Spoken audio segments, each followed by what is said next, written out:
tahun 2019 di Kecamatan Masjid Raya, Senin 22 April 2019 Timur.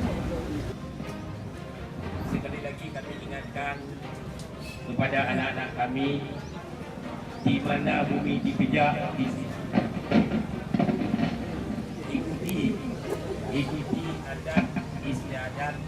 Tujuan kita adalah untuk mengabdi sebagai pelaksanaan dari Tri Dharma Perguruan Tinggi. Jadi Bapak Ibu, kami perguruan tinggi wajib melaksanakan Tri Dharma Perguruan Tinggi.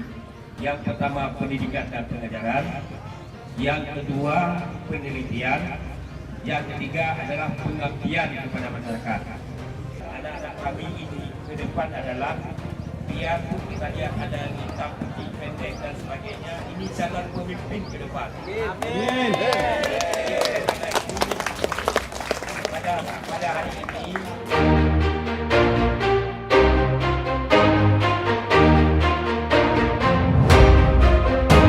kemudian juga nantinya mungkin ketika adik-adik di sini akan memasuki dalam bulan puasa. Kami ketika menyampaikan kepada kecil dari Bapak kecil banyak saran yang bahwa nantinya khususnya kepada adik laki-laki ketika bulan puasa ini harus ya. Ini Bapak kecil sudah berharap sudah menyampaikan kepada saya ini karena kita memang kuliah di UIN Araniri yang memang identik dengan mata kuliah agama.